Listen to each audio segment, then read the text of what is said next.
शुरू हो गई। देखो, एक फल विक्रेता कॉस्ट प्राइस से 20% ज़्यादा में फल बेचता है और 1 किलो की जगह 900 ग्राम का वजन प्रयोग करता है, तो लाभ बताना है। तो दो जगह से लाभ होगा, एक तो जितना ज़्यादा इंक्रीज़ किया है तो ये प्रॉफिट होगा, और एक यहाँ से प्रॉफिट होगा। 1 किलो की जगह कितना यूज़ कर रहा है? 900। तो यहाँ पे इसको परसेंटेज में चेंज कर लेते हैं। पहले इसको परसेंटेज में चेंज कर लेते हैं। 900 यूज़ कर रहा है, 1000 दिखा रहा है वो, ठीक है। एक गलती हो गई। 1000 सेलिंग प्राइस है ना, कॉस्ट प्राइस 900 है, ठीक। ये सेलिंग प्राइस है, ये कॉस्ट प्राइस है। अब प्रॉफिट कितना हो जाएगा? 10/9, ठीक। परसेंटेज में चेंज करना चाहो कर लो, नहीं तो इसको ऐसे ही रहने दो, ठीक। और यहाँ 20% ज़्यादा का मतलब कितना हो गया? 5 रुपए की चीज़ को 6 में बेचेगा ये, ठीक।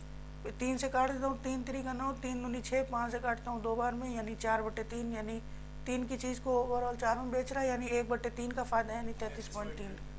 बस हो गया। देखो, एक कपड़ा व्यापारी सीपी से 30% ज़्यादा में कपड़ा बेचता है, ठीक। तो एक तो यहाँ प्रॉफिट होगा, और 1 मीटर की जगह 80 सेंटीमीटर का उपयोग करता है, यहाँ दोनों प्रॉफिट होगा। फिर से फ्रैक्शन मेथड यूज़ कर लो, यानी कि 80 सेंटीमीटर वो ख़रीदा था और 100 सेंटीमीटर बेच रहा है। 1 मीटर मतलब 100 सेंटीमीटर हुआ कि नहीं हुआ? और 1 मीटर बराबर 100 सेंटीमीटर हुआ कि नहीं? तो यानी कि इतने में बेच रहा है ऊपर, और नीचे 80 में ख़रीदा था, तो यहाँ से प्रॉफिट होगा, ठीक। और सीपी से जितना ज़्यादा, यानी सीपी मान ले 100, तो 30% ज़्यादा, यानी 130 में बेच रहा है वो, ठीक। समझ में आया इतना? अब सॉल्व कर लेते हैं। 100 से 100 गया, 13/8, यानी 8 की चीज़ को 13 में बेच रहा है, कितने का फ़ायदा? 5। कितना आ जाएगा? 37.5। ऑप्शन गलत हो गया है। 40%, 56%, 62.5%, 33.33%। 5/8 सही है, ऑप्शन गलत लिख दिया था मैंने, ये सही है 62.5। देखो, एक चीनी व्यापारी चीनी के क्रय मूल्य से 20% अधिक बेचता है, 10%। तो एक तो यहाँ फ़ायदा होगा 10% का, और 20% मिलावट भी करता है, यानी कि यहाँ भी फ़ायदा होगा। अब परसेंटेज नॉर्मल है, 10 और 20 है, तो फॉर्मूला लगा लो, जोड़ लो। 10 और 20 30 हो गया, 30 और 2 32, 32% सी ऑप्शन आ जाएगा। अरे A + B + AB/100 ये लगाया मैंने। A की जगह 10 रख दो, B की जगह 20 रख दो, तो 10 × 20 कितना हो जाएगा? 200/100। टोटल कर लो इसको, 20 10 30 32% आ जाएगा, ठीक। एक तो ये तरीका हो गया, नहीं तो इससे पहले जो फ्रैक्शन मेथड कर रहे थे उससे भी कर लो। 10% ज़्यादा में बेचने का मतलब है कि 10 की चीज़ को 11 में बेच रहा है, और 20% मिलावट का मतलब है 5 की चीज़ को 6 में बेच रहा है, ठीक है। तो ऊपर हो जाएगा 66, नीचे हो जाएगा 50, यानी 50 रुपये पे 16 रुपये का फ़ायदा कमा रहा है, ठीक। तो परसेंटेज में 100 कर लेते हैं, 2 गुना, यानी 32% का फ़ायदा हो जाएगा। आगे समझ में? 32 ऐसे भी आ जाएगा, हो गया। देखो, एक दूध वाला 20 रुपये प्रति लीटर में दूध खरीदता है, और इस प्रकार पानी मिला देता है कि दूध और पानी का अनुपात 5:1 हो जाए, ठीक। तो एक तो यहाँ से फ़ायदा आएगा जहाँ पानी मिलाया, ठीक। अब यहाँ से देखते हैं कितना परसेंट है पानी कितना परसेंट है, देखते हैं, है ना। तो देखो, जितना मिलाएगा उतना फ़ायदा कमाएगा, यानी पानी मिलाया इसमें 1 यूनिट, ठीक है। पानी कितना मिलाया, या फिर ऐसे मैं कह दूँ कि सीधे SP/CP निकाल लेता हूँ, है ना। तो इसमें सेलिंग प्राइस कितना होगा? देखो, ऐसे समझो, 5:1 है, ठीक। टोटल वो कितना बेच रहा है? 6 यूनिट बेच रहा है, या हम 6 लीटर भी बोल सकते हैं। 6 लीटर बेच रहा है, और ख़रीदा कितना था वो? सिर्फ 5 ही वाला तो ख़रीदा था, यानी दूध ही तो खरीद के लाया था, पानी थोड़ा ना लाया था, ठीक। और लेकिन बेच रहा है पूरा 6 लीटर, और 5 लीटर मान लो दूध खरीदा था, ठीक। तो ये SP/CP हो गया कि नहीं? तो SP/CP बराबर कितना? 6/5। यहाँ से समझ में आया कि नहीं? अब इस वाले से देखो, 20 रुपये प्रति लीटर में दूध खरीदा था और 25 रुपये प्रति लीटर में बेच दिया, तो अब इसमें तो SP बटे CP पता ही है, 25 बटे 20, सीधे सीधे आ गया, 5 से काट दो। ठीक, 5 से काटो 4 बार में, 2 4 2 3 6, यानी कि 3/2, यानी CP 2 है और SP 3 है, यानी प्रॉफिट कितने का हो रहा है, 1 का प्रॉफिट होगा, 50% आंसर है। ठीक है, देखो एक व्यापारी चावलों में इस तरह पत्थर मिलाता है कि पत्थर कुल मिश्रण का इतना है, यानी ये जो परसेंटेज है ये बता रहा है कि टोटल मिक्सचर का 16.66% क्या है, पत्थर है। ठीक, और CP से 25% अधिक पे भी बेच रहा है। ठीक, और 1 किलो की जगह 800 ग्राम का यूज़ करते हैं, यानी 3 जगह बेईमानी कर रहा है, बेईमान इंसान है। देखो पहले तो हम ये देखते हैं कि मिश्रण कितना है, मिश्रण और पत्थर कह रहा है कुल मिश्रण का इतना % पत्थर है ना। 16.66 का फ्रैक्शन कितना होता है बाबू, 1/6। इसका मतलब ये जो 6 है ये क्या चीज़ बता रहा है ना, ये है मिश्रण, समझे, मिश्रण 6 है और 1 पत्थर मिला रहा है, 1 यूनिट असल में। ठीक, अब जरा मैं अगर इस SP बटे CP निकालो तो क्या निकलेगा, इधर से बताना, 1/6 दिखेगा। अरे बेच तो वो मिश्रण और पत्थर दोनों ही बेच रहा है ना। बेच तो वो मिश्रण और पत्थर भी बेच रहा है, मिलावट भी बेच रहा है और पत्थर भी डाल रहा है उसमें, तो मिश्रण में तो दोनों चीज आ गई ना। हाँ, मिश्रण का मतलब ही वो पत्थर और वो यह मिश्रण है, चावल है, चावल पत्थर सही। 1 सेकंड, तो फिर यहाँ गलत हो जाएगा, ये दोनों को मिला के ये मिश्रण होगा, है ना। तो इसमें ये मिश्रण, ये 5 आएगा, फिर मिश्रण 6। ठीक, अगर मिश्रण 6 था, क्योंकि ये जो ये परसेंटेज है ये बता रहा है मिश्रण का कितना % पत्थर है, ये बता रहा है ना। तो नीचे वाली चीज़ मिश्रण है, ऊपर वाली चीज़ पत्थर है, तो इसका मतलब चावल कितना होगा, 5। अब आया समझ में, अब सही है, समझ में आया कि नहीं यार, नहीं तो फिर से बताओ। लिखा है कि अगर चावल को 100% करके फिर मिश्रण को 16.66% कर 16.66 करोगे भाई, तो फिर तुमको माइनस करने में दिक्कत तो होगी, थोड़ा सा दिक्कत होगी।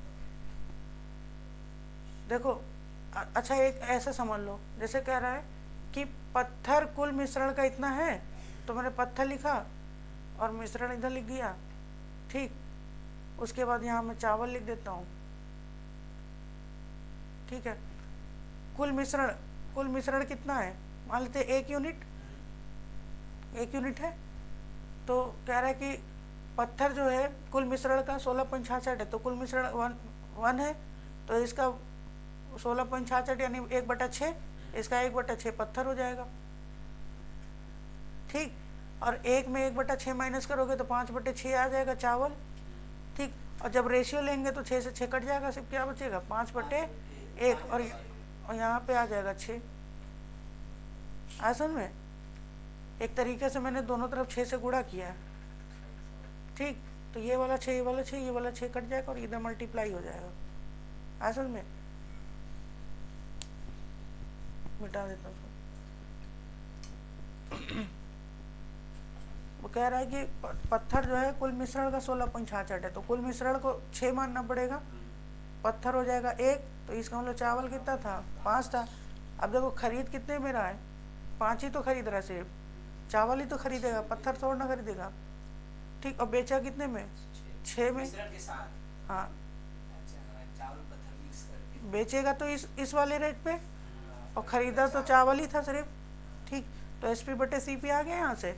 अब यहाँ से देखो SP बटे CP कितना होगा, 25% ज़्यादा का मतलब हो गया 4 की चीज़ को 5 में बेचना।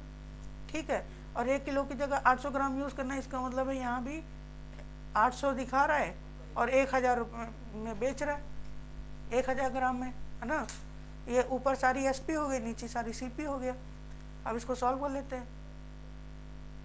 ठीक है, 2 से काटता हूँ, 5 से 5 कट जाएगा, 2 से काटूंगा तो 4 बार में, 2 से काटेंगे 5 बार में, तो कितना होगा, 30/16।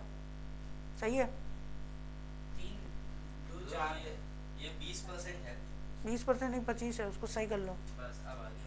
30% नीचे आ जाएगा 16, समझ में आ गई। फिर 2 से काट दो, 2 अट्ठे 16, 15 कितने का फ़ायदा 7/8 87%, 87.5 होगा, 62 नहीं।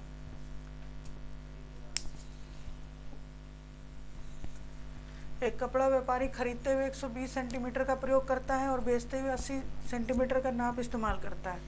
ठीक, यानी खरीदते समय 120 सेंटीमीटर का यूज़ कर रहा है और बेचते समय 80 सेंटीमीटर का इस्तेमाल करता है। ठीक है, अगर वह कपड़े को सीपी पर बेच दे तो उससे कितने % का फ़ायदा होगा बताओ।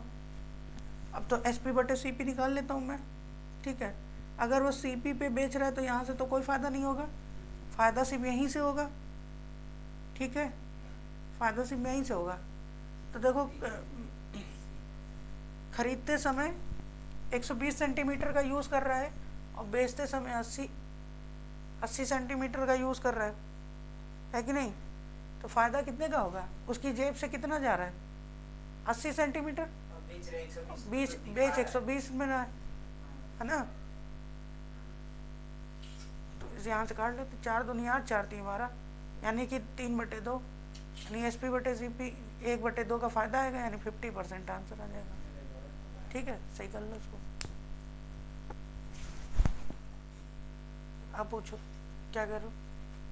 इसमें जैसे जब प्रॉफिट लेना है तो 100 की जगह पे 120 करके वो कपड़ा खरीद रहा है। हाँ, 120 में खरीद रहा है तो 120/100, 120/100 नहीं। देखो यहाँ पे कह रहा है सवाल कि एक कपड़ा व्यापारी खरीदते हुए 120 सेंटीमीटर का प्रयोग करता है, ठीक, और बेचते हुए 80 सेंटीमीटर का इस्तेमाल करता है। इतना समझ में आया। फिर कह रहा है कि अगर वह कपड़े को सीपी पर बेच दे, यहाँ पे कह रहा है कपड़े को किस पे बेचे, और सीपी कितना था 120 था, तो सीपी कितना सीपी पर बेच दे, तो यानी कि अब सेलिंग प्राइस हमारे लिए क्या हो जाएगा 120, क्योंकि हम 120 में ही खरीद रहे थे, 120 में खरीदे थे और बेचते हुए 80 सेंटीमीटर का इस्तेमाल करता था। ठीक, अब ये हमारे लिए कॉस्ट प्राइस हो जाएगा कि नहीं। अगर हम सीपी पे बेचेंगे, तो ये एसपी हो जाएगा, ये सीपी बन जाएगा, वही चीज़ लिखा है, इसको 1/2 आ जाएगा %। अब समझ में आ गया। देखो एक कपड़ा व्यापारी खरीदते हुए 120 सेंटीमीटर तथा बेचते हुए 90 सेंटीमीटर का प्रयोग करता है। अगर वह कपड़े को सीपी पर बेच दे तो उसका लाभ बताना। ये भी पहले जैसा सवाल है। देखो खरीदते समय कितना का इस्तेमाल कर रहा है 120 सेंटीमीटर, ठीक है, खरीद मान लेते सीपी है, और बेचते हुए 90 सेंटीमीटर का प्रयोग करता है, यानी बेच कितना रहा है 90 सेंटीमीटर का वो नाप रहा है ना, 90 सेंटीमीटर का वो नाप रहा है, बेचते समय 90 सेंटीमीटर का इस्तेमाल करता है। ठीक, कह रहे अगर वह कपड़े को सीपी पर बेच दे, यानी इतने पे बेचे, ठीक है, तो अगर सीपी पे बेचे, अब ये हो जाएगा हमारा एसपी, इस पे बेच रहा है, ठीक, अब और ये हो जाएगा हमारा सीपी, तो SP/CP निकल जाएगा कि नहीं। SP/CP 120/90, 4/3, यानी 1/3 का फायदा होगा 33.33, डी ऑप्शन आ जाएगा हमारा। कर लो इसको, हो गया नोट, मिटा दें।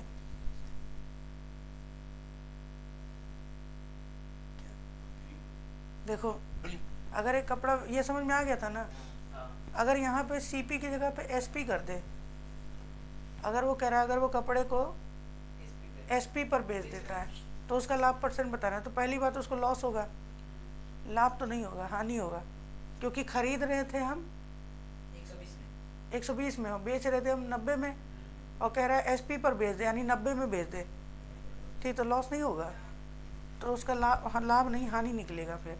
ठीक है, और कितना हानि होगा देखो, हानि %। ठीक है, देखो सीपी हमारा 120 है, बताओ राकेश, और सेलिंग प्राइस कितना है 90 है। ठीक है, अब वो तो कह रहा है कि वह कपड़े को एसपी पर बेच दे, यानी यहीं पे बेच दे, ठीक है, इसी पे, तो SP/CP कितना हो जाएगा 90, और ख़रीदा था हमने 120 में, तो 3 3 का 9, 3 चौक 12, यानी कि 1/4 25% का नुकसान हो जाएगा, क्योंकि 4 में ख़रीदा था 3 में बेच दिया, तो लॉस तो हो गया ना, 4 में खरीद के 3 में बेच दिया, लॉस हो गया। कितने का लॉस हुआ 1 का 4 पे, 1 का 4 मतलब 25% का लॉस। आया समझ में। हो गया। देखो, एक व्यापारी ने एक सामान खरीदा और 5% के लाभ पर बेच दिया, ठीक। कह रहा जितने में वो खरीदा था अगर उसमें 10% कम कर देते और 33 रुपये ज़्यादा बढ़ा देते, जितना में बेचे थे उसमें 33 रुपये बढ़ा देते तो 30% का फ़ायदा हो जाता, ठीक। तो सामान कितने में है वो पूछा है। अब जरा देखो कैसे होगा। अगर यहाँ सीपी नहीं दिया तो सीपी को 100% मान ले सकते कि नहीं। सीपी को हमने मान लिया 100% और एसपी कितना हो जाएगा, एक सामान खरीदा और 5% लाभ पर बेचा है तो यानी कि 105 होगा। 105% सेलिंग प्राइस कितना होगा, 105% होगा कि नहीं होगा। कह रहा है यदि वह सामान को 10% कम मूल्य पे खरीदता है, यानी इसमें से 10% हटा देंगे तो कितने में खरीद रहा है वो, 90% में, और 33 रुपये ज़्यादा में बेच देता। यहाँ पे ये पैसा में है, परसेंटेज में नहीं है। तो जो भी सेलिंग प्राइस है यानी जितना भी पैसा पहले था 105%, ठीक है, और कह रहा है उसमें 33 रुपये और बढ़ा देते। अगर हम इसमें 33 रुपये और बढ़ा देते तो अब जो फ़ायदा होता है वो हमारा कितना हो जाता, 30% का। तो फ़ायदा किस पे निकलता है, सीपी पे, ठीक है। तो जितना ये पैसा था इसका 30% फ़ायदा होगा, इसका मतलब है 13/10 गुना हो जाएगा, ठीक। अब देखो जब हम 13/10 गुना कर दिए तो ये सीपी से चेंज हो गया एसपी में, चेंज हुआ कि नहीं, समझ में आ रहा है कि नहीं आ रहा है ये बताओ। अरे यार, सीपी में अगर मान लेते हैं कि 30% का फ़ायदा हो रहा है तो जब 13/10 करते हैं तो ये क्या निकल के आता है, ये बन जाता है सेलिंग प्राइस कि कितने में हमने बेचा है। समझ में आया कि नहीं आया। तो देखो कॉस्ट प्राइस 90% हो गया सर 10% घटाने के बाद। जब इसमें हमने 30% का फ़ायदा कमा लिया, इसका मतलब 10 रुपये की चीज़ में 3 रुपये बढ़ा देंगे तो 13%, यानी 10 में तो बेच ही रहा है, 3 और ज़्यादा बढ़ा दो, ठीक, 30% का लाभ हो गया। तो जब हम इसका 13/10 गुना कर दिए तो ये अब बन गया सेलिंग प्राइस, और यहाँ भी ये चीज़ था सेलिंग प्राइस। अब ये चीज़ दोनों बराबर हो जाएगी। बोलो समझ में आया कि नहीं है। अब मैं इसको काटता हूँ, 13×9 117 बराबर में 105 बटे प्लस 33 रुपये। ये परसेंटेज एक तरफ लिया हो कितना आ जाएगा, 12 नहीं 11 आएगा, 12 ही आ रहा है।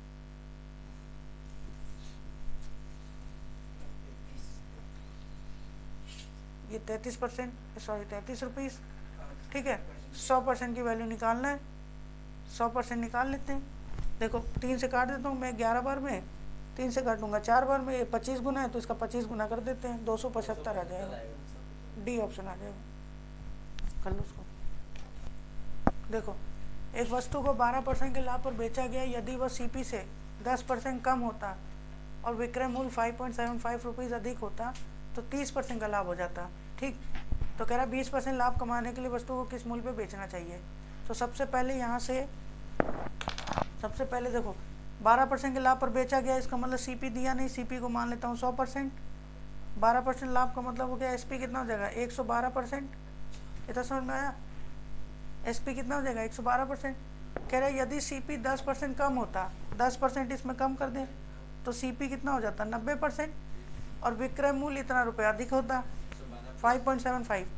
तो यहाँ से विक्रय मूल्य जितना भी था पहले 112%, इसमें 5.75 रुपये ज़्यादा कर दो तो कह रहा 30% का फ़ायदा हो जाता।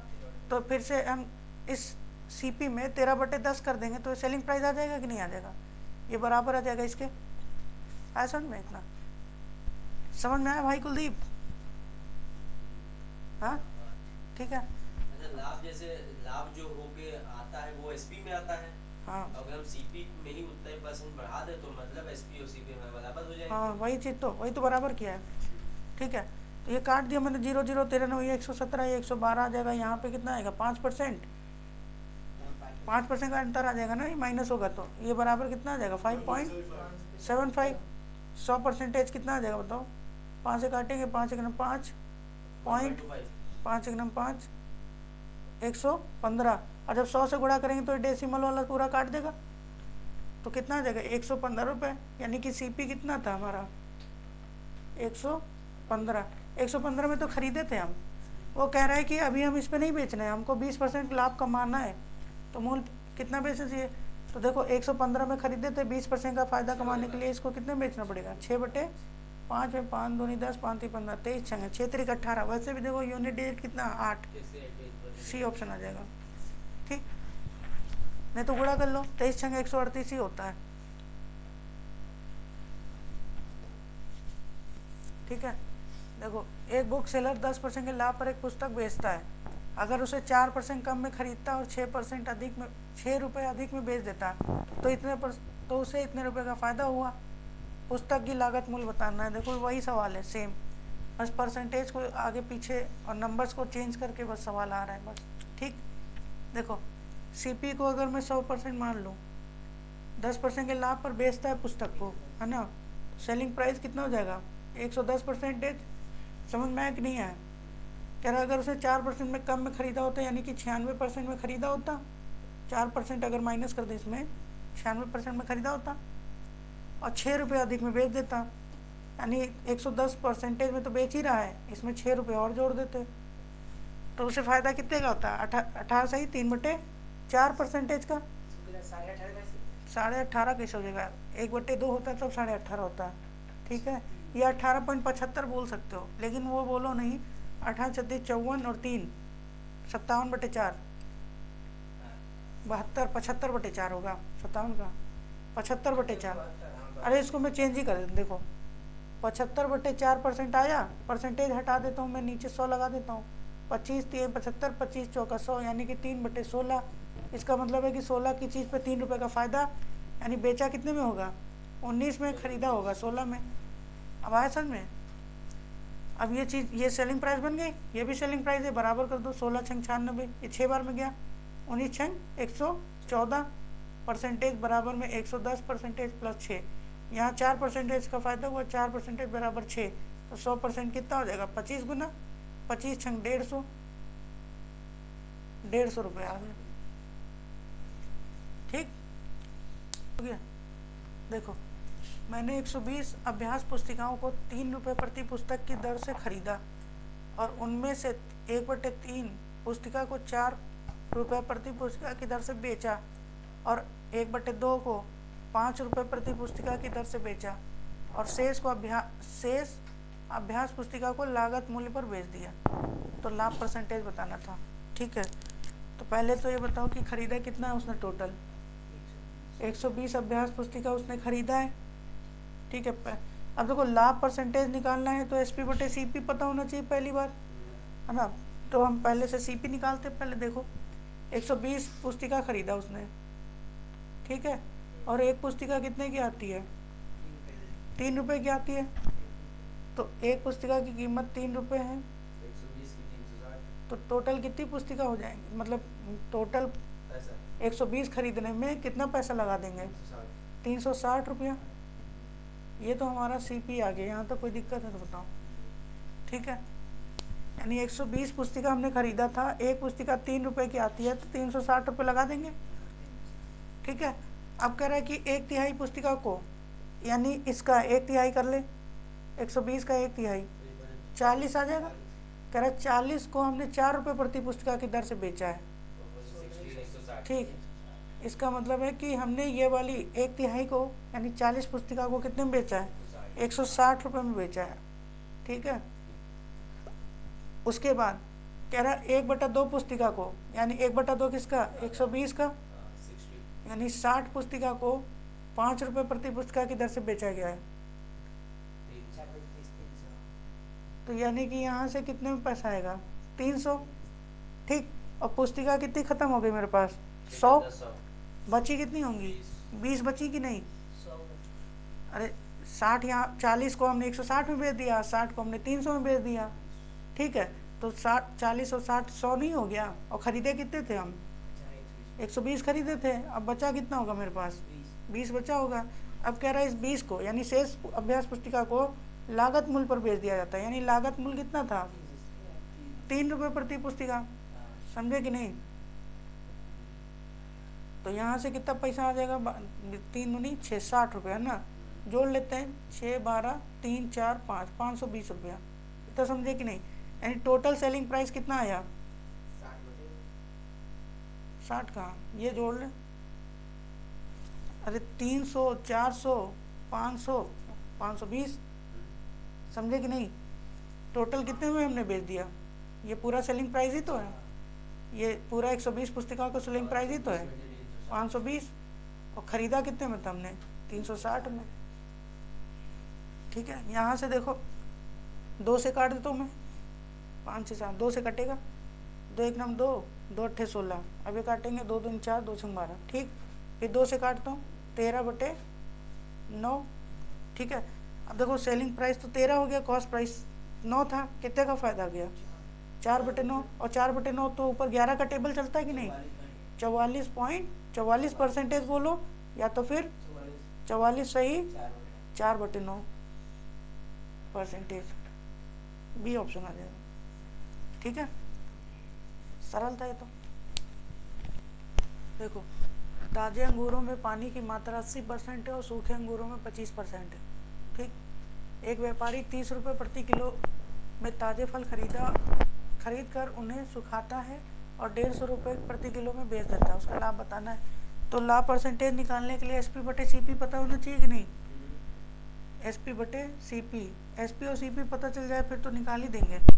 ठीक है, देखो एक चीज़ तो यहाँ से ये क्लियर हो रहा है कि एक व्यापारी 30 रुपये में ताज़े फल खरीदा है, यानी कि CP की जगह पे 30 रख देता हूँ और 150